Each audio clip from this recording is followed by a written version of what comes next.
पिंदौरा जी, मेरे प्यारे प्यारे कार्यकर्तागण और मंच पर उपस्थित सभी नेतागण, आप सबका भी इस सभा में बहुत बहुत स्वागत। आज आदिवासी समाज की गौरव, साहस का चिन्ह गोंडवाना साम्राज्य की महान वीरांगना रानी दुर्गावती जी की जयंती है। उन्हें मेरा शत शत नमन। जय जोहार। लोकनायक टंटिया मामा जी की जय। जय भीम। मेरे साथ एक बार जोर से बोलिए, हमू आखा एक छे। आदिवासी नायक भीमा नायक जी, शंकर शाह रघुनाथ शाह जी, बादल होई जी की विरासत को नमन। माही माता की कृपा से, कालका माता की कृपा से, अमका झमका माता की कृपा से आज मैं यहां आपके बीच आई हूं। यहीं पास में अमका झमका के दरबार में भगवान कृष्ण ने मां रुक्मिणी जी के साथ लीला रचाई थी। यहाँ मोहन खेड़ा का श्वेतांबर जैन मंदिर है, एक बहुत बड़ा तीर्थ स्थान है जहाँ देश भर से लोग आते हैं। ये महाराजा भोज की धरती है, शहीद महाराजा बख्तावर सिंह जी की धरती है, जिन्होंने हमारे पहले स्वतंत्रता संग्राम में अपने प्राणों का बलिदान दिया। यहीं पर आदिवासी समाज के और हमारे राष्ट्र नायक टंटिया मामा ने हमारी आजादी के लिए बलिदान दिया। यह संविधान निर्माता बाबा साहेब अम्बेडकर जी की धरती है। हमारी आजादी की लड़ाई के दौरान 1942 में भारत छोड़ो आंदोलन हुआ, जो धार जिले से में कालूराम विरुलकर जी ने आंदोलन का नेतृत्व किया। आजादी के बाद संविधान सभा में सदस्य बनकर उन्होंने भारत के संविधान को बनाने में बहुत योगदान दिया। महापुरुषों की धरती है। आज यहाँ खड़े होते हुए, उनका नाम लेते हुए, उनकी करते हुए मन में ये बात आती है कि हम इन्हें महापुरुष क्यों कहलाते हैं। इनमें और साधारण जनता में क्या फर्क था।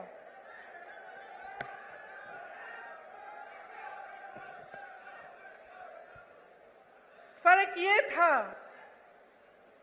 कि इन्हें हम महापुरुष इसलिए कहलाते हैं क्योंकि उन्होंने आजीवन जनता के लिए संघर्ष किया। एक जनता के साथ भरोसे का रिश्ता जोड़ा और उस भरोसे को जीवन भर नहीं टूटने दिया।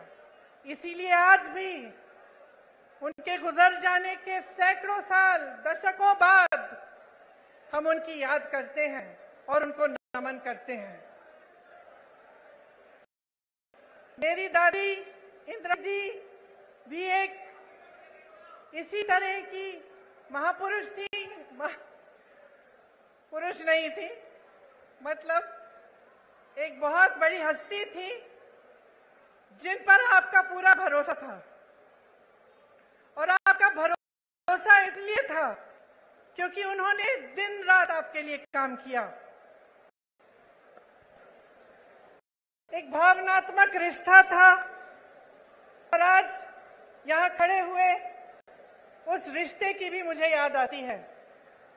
हम छोटे थे, हमें आपकी कहानियां बताती थी, आपकी संस्कृति के बारे में थी, और जो रिश्ता आपके और उनके बीच था वो आदर का रिश्ता था, प्रेम का रिश्ता था, श्रद्धा का रिश्ता था। ये एक तरफा नहीं था। ये बात नहीं थी कि सिर्फ आप उनसे प्रेम करते थे या उनके प्रति आपके दिल में श्रद्धा थी। उनके दिल में भी आपके लिए श्रद्धा थी। उनके दिल में भी आपके लिए प्रेम था और वो आपकी संस्कृति की, आपकी के प्रति उनके दिल में श्रद्धा और आदर थी।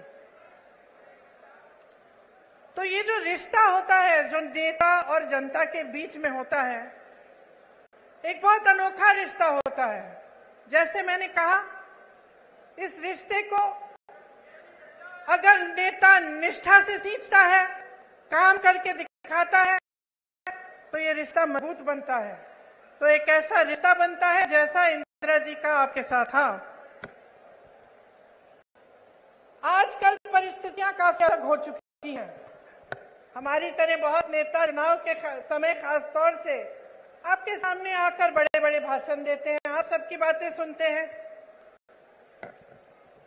मैं भी सुन रही थी। आज सुबह जब मैं उठी, मैंने कहा मैं देखती हूँ मोदी जी क्या भाषण दे रहे हैं, क्योंकि वो क्या कह रहे हैं वो भी सुनना जरूरी है। तो मुझे ताज्जुब हुआ कि जो जो हम कहते हैं वही वो कहते हैं। हम कहते हैं उन्होंने घोटाले किए, वो कहते हैं हमने किए। हम कहते हैं हमने विकास किया, वो कहते हैं उन्होंने किया। हम कहते हैं हमने रोजगार दिलाए, वो कहते हैं उन्होंने दिलाए। तो मैं सोच रही थी कि ये तो भाषण तो सभी सेम कहते हैं, वही भाषण है। तो जनता को कैसे पता चलेगा कि कौन क्या कह रहा है और इस बीच सच्चाई क्या है? हाँ, मुझे मालूम है। मैं यहाँ आ रही थी तो मैंने कुछ लोगों से पूछा, नौजवान खड़े, मैंने पूछा कि भाई क्या लगता है इस चुनाव में क्या होने वाला है, मध्य प्रदेश का भविष्य क्या है? कहने लगे राजा जा रहा है। तो मैंने कहा अच्छा क्यों? कहने लगे कि इस बार हमारा वोट रोजगार के लिए डलेगा।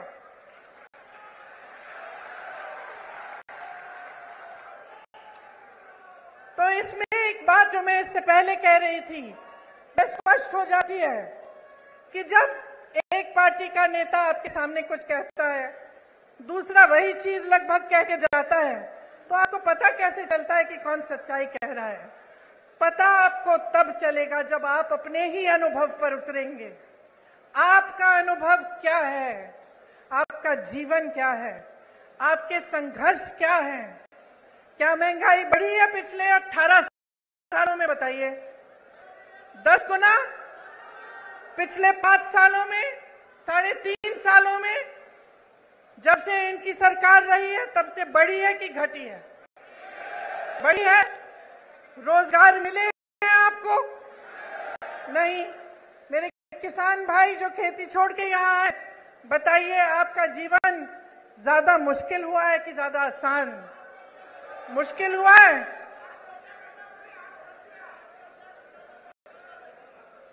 आपको मालूम, आप कह रहे हैं किसानों की आत्महत्या 17,000 में, मैंने अभी एक आंकड़ा सुना कि लगभग 17,000 नवयुवकों ने आत्महत्या की है पिछले 18 सालों में।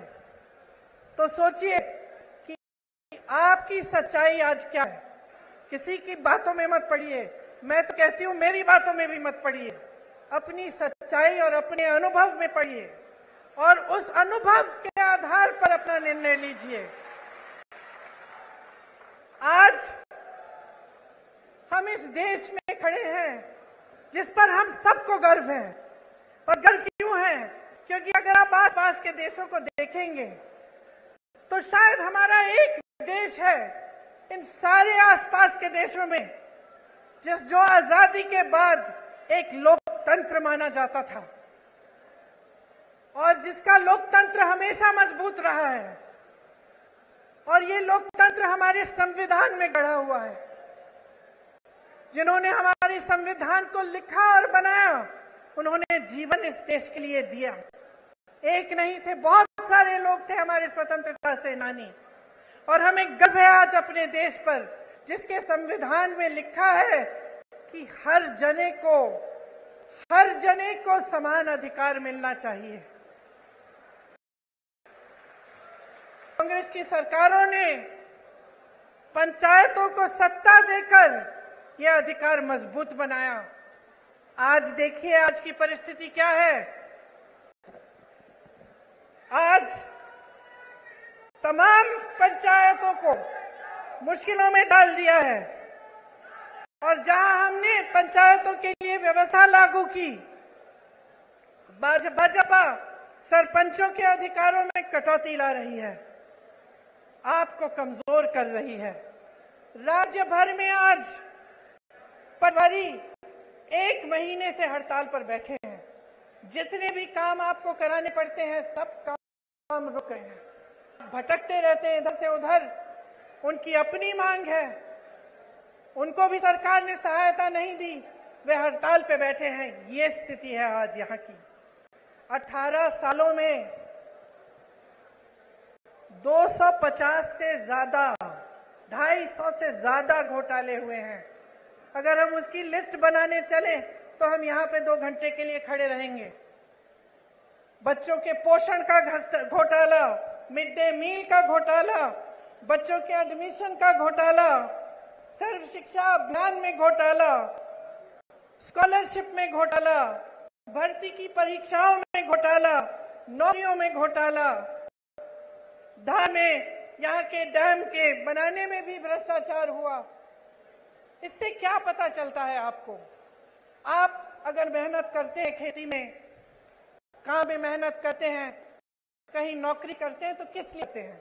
मेरी बहनें, आप घर पे मेहनत करती हो, सारा घर परिवार संभालती हो, किस लिए करती हो? अपने बच्चों की परवरिश के लिए करती हो ना, अपने बच्चों के भविष्य को सुरक्षित करने के लिए। हम हमेशा सोचते हैं कि हमारे बच्चे बड़े होकर हमसे कुछ ज्यादा ही करें। अगर हम खेती करते हैं, हम सोचते हैं कि चलो इसको पढ़ाएंगे लिखाएंगे, इसकी और हमारे से बड़ी ज्यादा नौकरी होगी। अगर हम कहीं पे नौकरी करते हैं, हम सोचते हैं चलो इसको और पढ़ाएंगे लिखाएंगे ताकि हमसे भी ज्यादा कमाएं, हम बूढ़े होंगे हमारी देखभाल करें।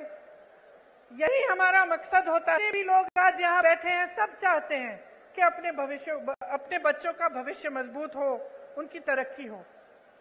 और जब आप सामने देखते हैं कि चाहे पाठशालाओं में, चाहे भर्ती में, चाहे आपकी नौकरियों में, कुछ भी हो, चीज में घोटाला भ्रष्टाचार है, तो कैसे मायूस होते होंगे? तो कैसे आपका दिल मजबूत बने और आप आगे बढ़ते चले जाएं? जब आपने किसी पर भरोसा किया, आपने अपना पूरा भरोसा एक नेता में डाला, एक पार्टी में डाला, और आपको पता चला कि 3.5 सालों से, उससे पहले भी जब इनकी सरकार थी, तो सिर्फ भ्रष्टाचार करते रहे। मैं जानती हूं कि आप में से कुछ लोग हैं जो सोचते हैं कि चलो खा रहा है, थोड़ा बहुत उसको खाने दो, हमारा काम तो करे,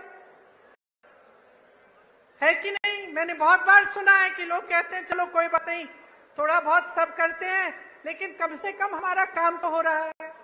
मैंने बहुत बार कभी सुना है। लेकिन यहाँ तो परिस्थिति है कि खाए जा रहे हैं, आपका एक काम नहीं हो रहा।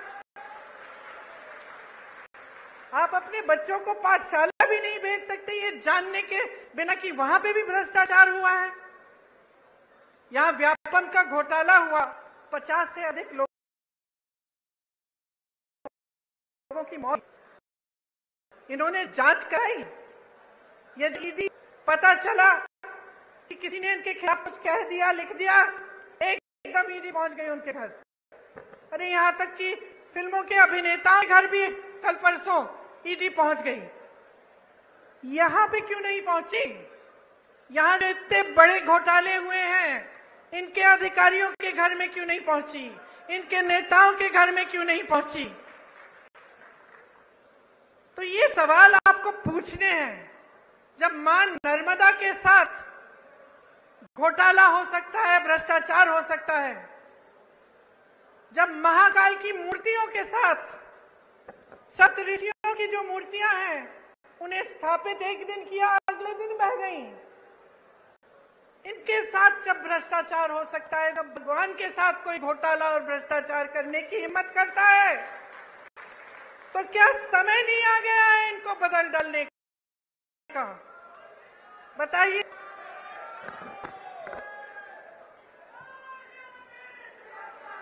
देखिए,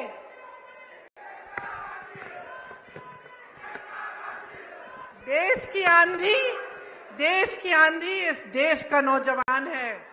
जाग जाओ मेरे भाइयों और बहनों।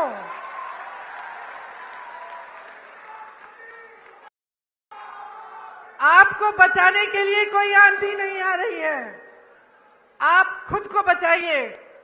ये जो आपके साथ हो रहा है ये गलत है।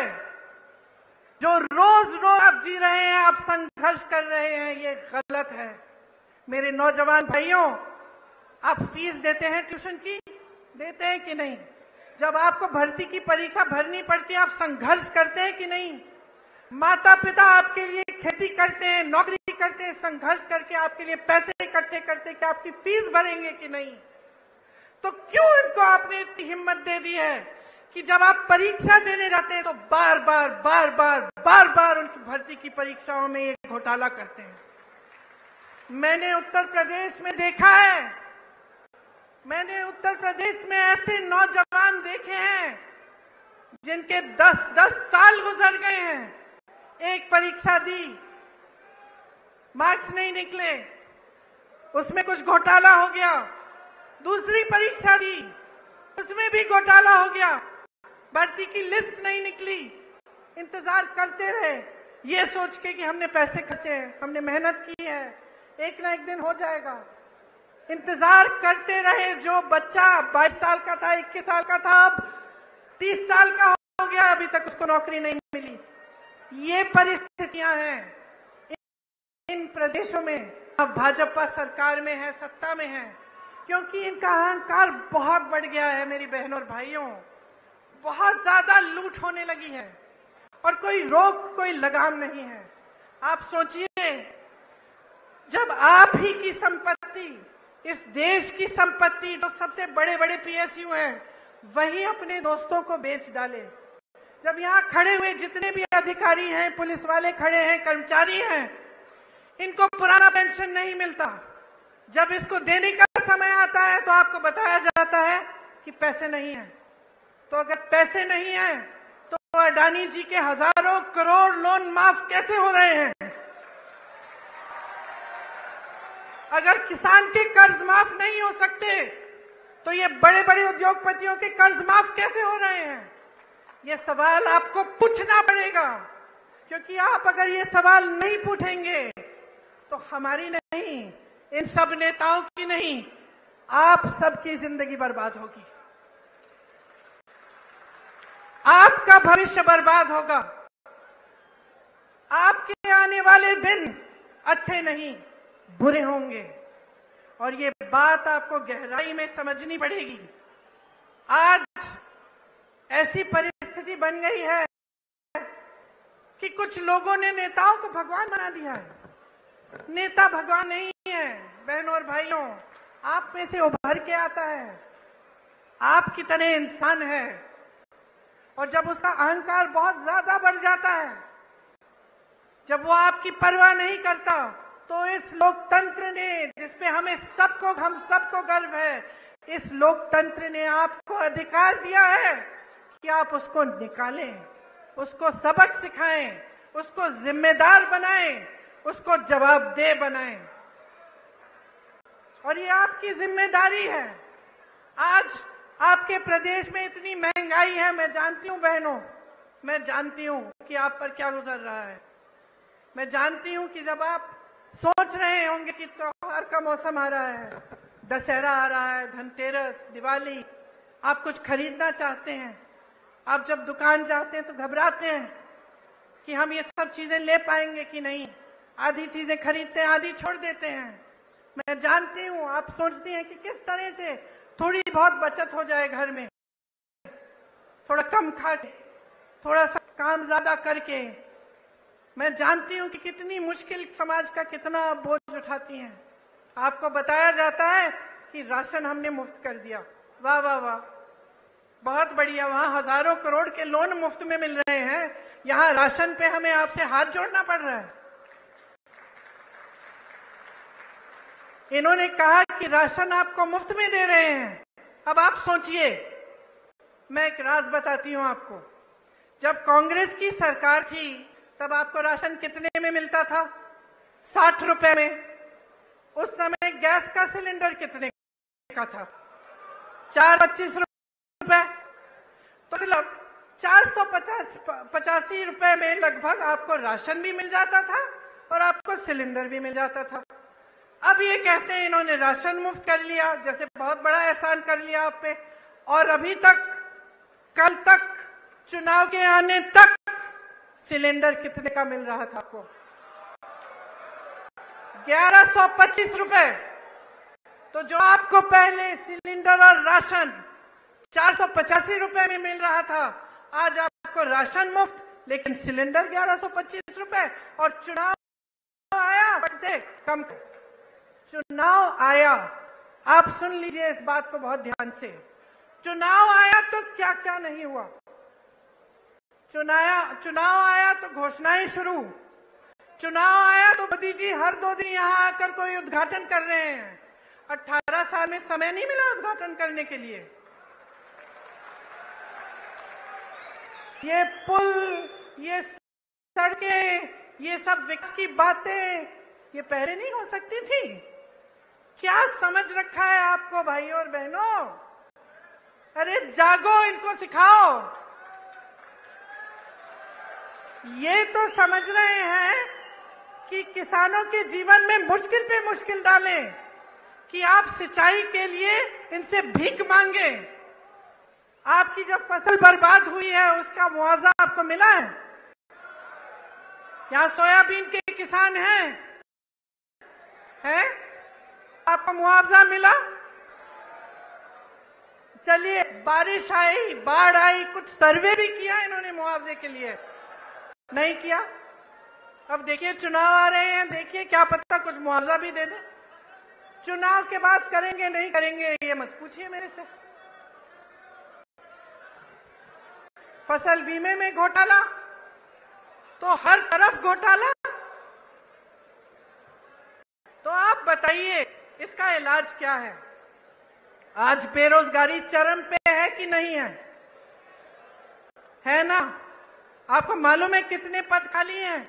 मैं बताती हूं, सुनिए। शिक्षकों के करीब 70,000 पद खाली। विश्वविद्यालयों में 75% पद खाली। सामुदायिक स्वास्थ्य केंद्रों में डॉक्टरों के 90 से ज्यादा पद खाली। ग्रामीण सामुदायिक स्वास्थ्य केंद्रों में सर्जन के 90% से ज्यादा पद खाली। महिला रोग विशेषज्ञों में 90% से ज्यादा पद खाली। फिजिशियन, जो डॉक्टर होते हैं, जो सारी बीमारियां समझ जाते हैं, 90% से ज्यादा पद खाली। बच्चों के डॉक्टर 90% से ज्यादा पद खाली। पूरे प्रदेश की सीएचसी में एक भी डॉक्टर नहीं है। मोतियाबिंद होती है, आंख में तकलीफ होती है, कहां जाएंगे? कहांगे? प्राइवेट में जाएंगे। प्राइवेट में चले जाते हैं अगर पैसे कमाने का मौका आपको। लेकिन इन 3.5 सालों में और उससे पहले जितने सालों का इनका राज रहा है, आपको कमाने का मौका कहां दिया? जहां जहां से रोजगार बनना था, चाहे बड़े बड़े पीएसयू इन्होंने बेच दिए। छोटे छोटे उद्योग पे जीएसटी थोप कर, नोटबंदी करके उन्होंने ठप करा दिए। मुश्किल में है जितने भी मेरे दुकानदार भाई यहाँ बैठे हैं या छोटे छोटे उद्योगपति हैं, वो बताएंगे आपको कितनी कमाई हुई है। जीएसटी भरते भरते भरते भरते उनको समझ में ही नहीं आ रहा है किस चीज की क्या जीएसटी है। उनको खत्म कर दिया। खेती किसानी में रोजगार पैदा होता था, मनरेगा होता था आपके गांव में, वहां पे रोजगार बंद। तो रोजगार देंगे कहां से आपको? आपको कमाने का मौका नहीं दे रहे हैं, लेकिन आप पे महंगाई इतनी थोप रहे हैं कि आपका जीना मुश्किल हो गया है। पर ये सब बातें मैं आपको यहाँ इस मंच पे खड़े होकर समझा रही हूँ। आप सबको तो पहले ही मालूम है। जी आप रहे हैं, संघर्ष कर रहे हैं अपने बच्चों को स्कूल भेजने के लिए, उनकी किताबों को खरीदने के लिए, उनकी फीस भरने के लिए, उनकी भर्ती की परीक्षाओं के लिए, उनकी नौकरियों को, इंटरव्यूज के लिए। ये सब काम आपके ही समर्थन से आपके बच्चे कर रहे हैं। लेकिन करने के बावजूद कुछ नहीं मिल रहा है।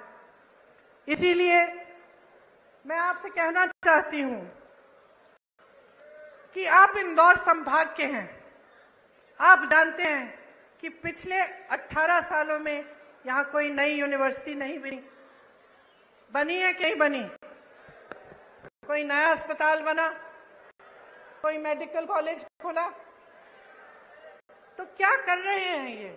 मोदी जी यहाँ आते हैं, आजकल तो शिवराज जी का नाम लेने से भी शर्म कर रहे हैं, उनका नाम ही नहीं लेते, कहते मुझे वोट दो।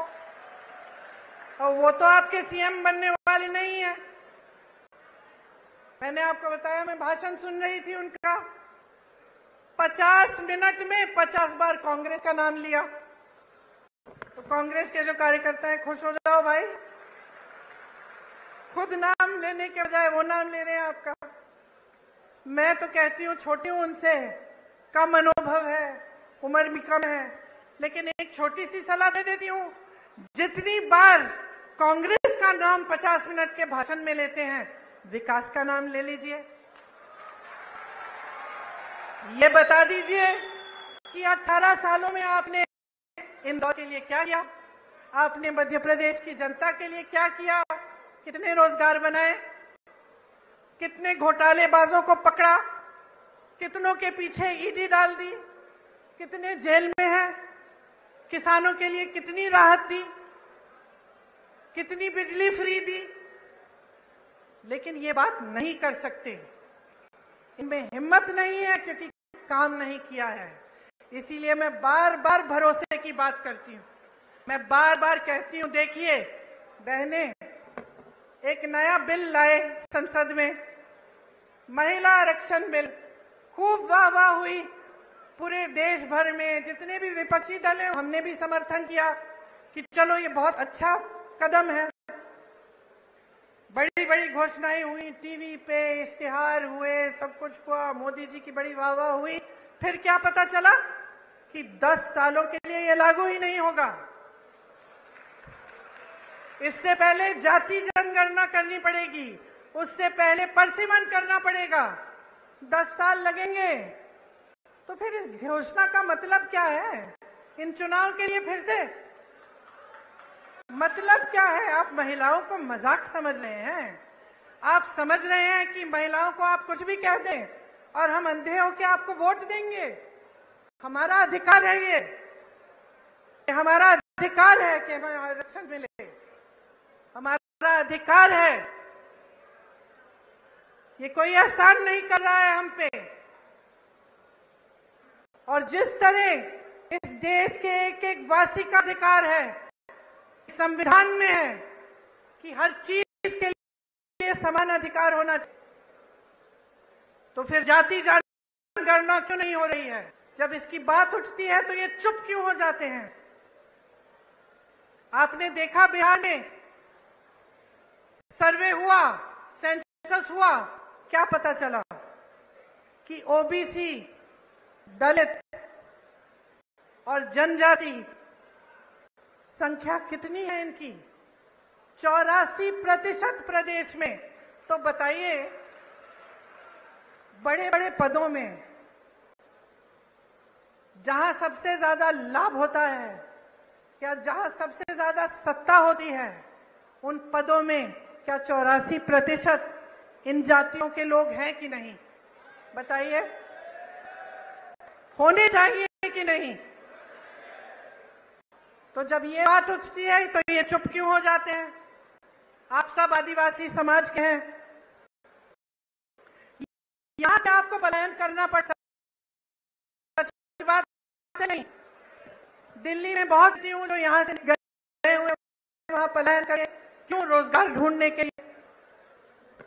आपके क्षेत्र में जैसे मैंने पहले कहा, मनरेगा होता था, कुछ रोजगार मिल जाता था, वो भी बंद हो गया है। यहाँ की आदिवासियों पर सबसे ज्यादा अत्याचार है। आपने सारे वायरल वीडियो देखे होंगे, क्या क्या नहीं कर रहे हैं।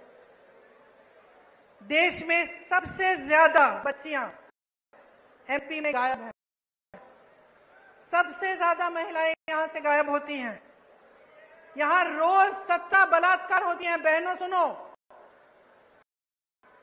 क्योंकि आपको पूछना पड़ेगा कि आपकी सुरक्षा के लिए ये सरकार क्या कर रही है। ये बड़ी बड़ी बातें, बड़े बड़ी घोषणाएं चुनाव से पहले कि आपको पैसे मिलेंगे, आपकी सुरक्षा होगी, आपको आरक्षण मिलेगा, बहुत बहुत बड़ी बातें हैं। 18 साल से सरकार में रही हैं, आपकी बच्चियां आज भी सुरक्षित नहीं हैं। ये सवाल पूछो।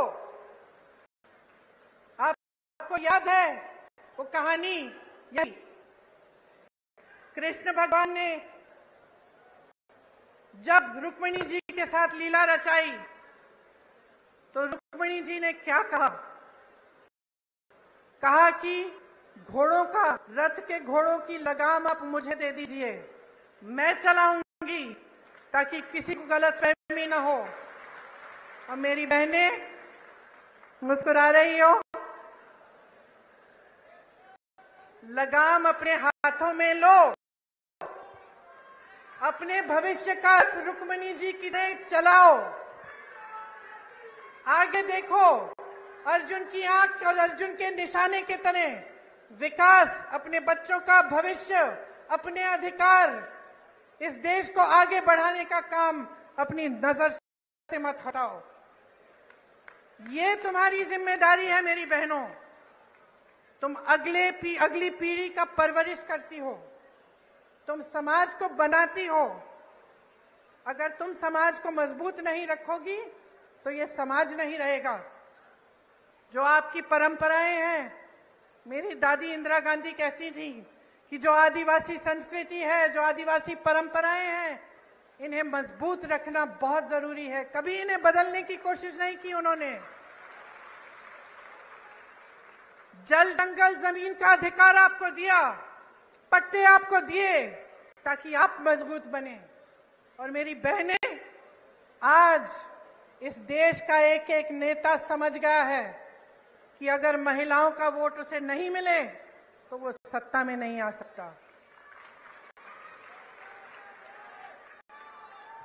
इसीलिए मेरी बहनें, जब मैं कहती हूं कि लगाम लो, अपना रथ खुद चलाओ, मैं इसलिए कहती हूं कि आज कौन सत्ता में आएगा, कौन नहीं आएगा, ये आपके हाथों में है। इस बात को गहराई से समझो।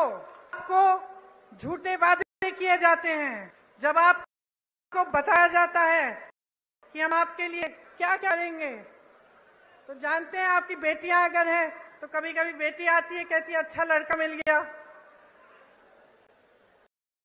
तो आप कहती हैं कि अगर हमें के लिए तुम्हारे लिए लड़का ढूंढना है, पहले आप जानना चाहेंगे कि उसकी क्या मजबूती है, क्या करेगा। अगर आपको लगे कि ऐसा लड़का है जो झूठ मूठ के बता दे लड़कियों को कि आपके लिए ऐसे महल बनाएंगे, हम आपको यहाँ ले जाएंगे, ऐसा करेंगे, वैसा, क्या कहेंगे अपनी बेटी से कि बेटा दो, ध्यान रखो, ये बहुत बड़ा करता है, ये करेगा नहीं। कहती है कि नहीं? तो इतनी समझदार है, इतनी जिम्मेदार है, अपने आप को फुसलाने मत दीजिए। समझ जाइए कि ये राजनीतिक खिलवाड़ हो रहा है। आपको अपना भविष्य मजबूत बनाना है तो जैसे मैंने शुरू में कहा, अपने अनुभव पर उतरिए। आप देखिए, आपकी जीवन में तरक्की आई, महंगाई घटी, आपके बड़ी में आप काम करते हैं, वहां आपकी सहायता मिली सरकार से। क्या नई पाठशालाएं बनी, विश्वविद्यालय बने, अस्पताल बने? और अगर नहीं बने हैं तो बहनों और भाइयों, जाग जाओ और एक ऐसी सरकार लाओ जो ये सारे काम आप करके दिखाए।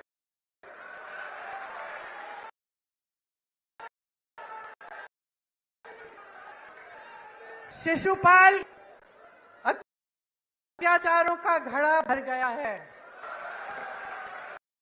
भर गया है।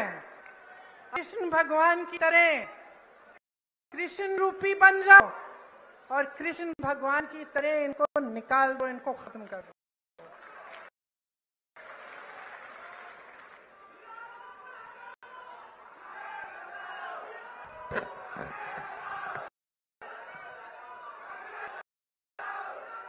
देश में पिछले चुनाव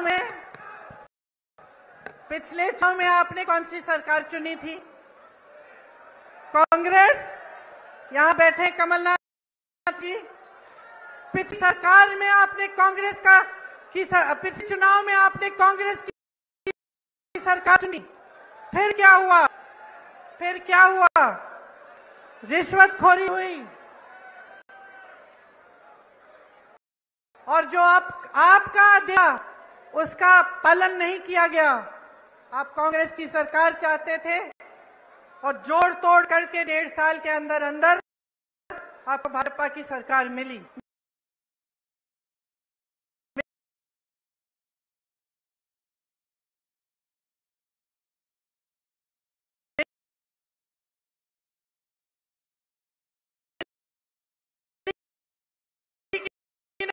नहीं मिली और नतीजा आप सबने देखा। 1.5 साल में मैं आपको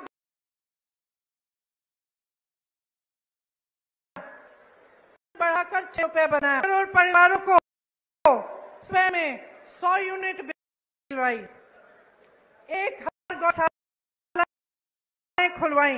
1.5 साल की बात नहीं हूं मैं, 18 की बात नहीं है ये।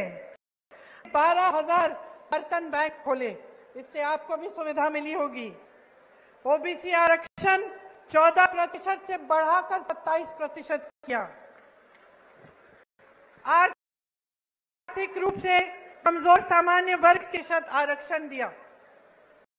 भोपाल और इंदौर में मेट्रो रेल की परियोजना शुरू की। ये 1.5 साल का काम था बहनों और भाइयों, 18 साल का नहीं। आज जहां जहां कांग्रेस की सरकार है, छत्तीसगढ़ को देखिए, धान खरीद के सब पैसे छत्तीसगढ़ में आ रहे हैं। बेरोजगारी सब पूरे देश में, छत्तीसगढ़ में सबसे ज्यादा अधिकार के पट्टे काले हैं, छत्तीसगढ़ में मिले हैं। आदिवासियों के 60 से ज्यादा उपज समर्थन मूल्य पर सरकार खरीदती है। पुराना पेंशन कहां लागू है? छत्तीसगढ़ में, राजस्थान में, हिमाचल प्रदेश में और कर्नाटका में। हम आपको ये नहीं कह रहे हैं कि पैसा नहीं है, पैसा निकाल रहे हैं इसके लिए, क्योंकि हम आपको सर्वोपरि रख रहे हैं। कर्नाटका में मेरी बहनों, बस की यात्राएं पूरे प्रदेश में मुफ्त है बहनों के लिए। 2000 रुपए प्रति माह मिल रहे हैं बहनों को। 200 यूनिट बिजली मुफ्त मिल रही है। हिमाचल प्रदेश में अभी आपदा आई, हमने आपकी बात की, आपके मुआवजे की।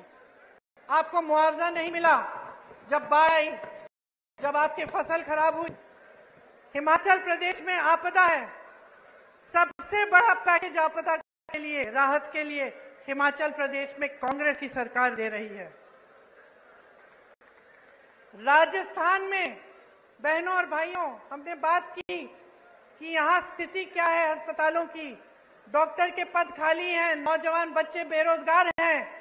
जिन्होंने डॉक्टरी की पढ़ाई की है वो भी बेरोजगार हैं, लेकिन पद ले जा रहे हैं। आपको इलाज के लिए प्राइवेट में कहां कितना खर्च करना पड़ रहा है।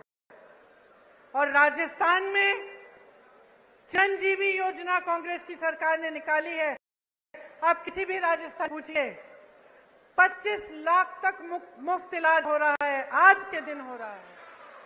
और ये चुनावी घोषणाएं नहीं है भाई बहनों और भाइयों, ये उनकी नीतियां हैं।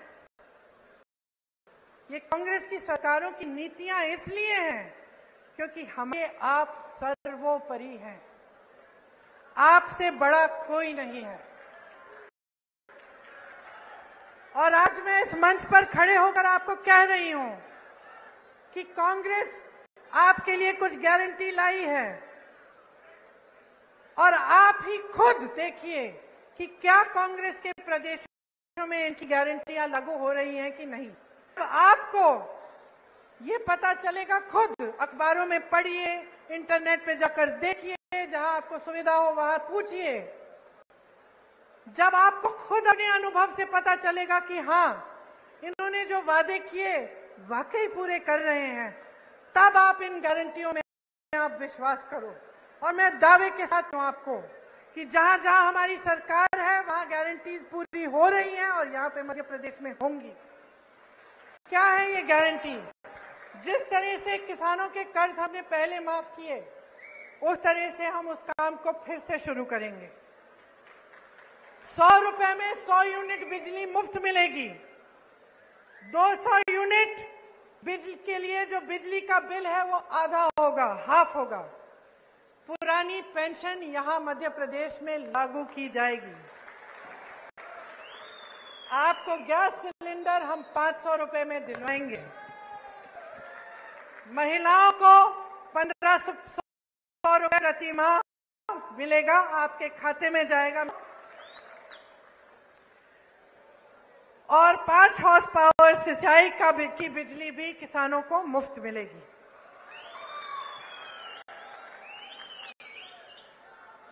देखिए, आपने मेरी बातें बहुत ध्यान से सुनी और मैं यहां खड़े होकर ऐसी कोई बात भी नहीं करना चाहती जो सही नहीं है। दूसरी पार्टियों के बारे में नकारात्मक बातें करना, उल्टी सीधी बातें करना आसान है।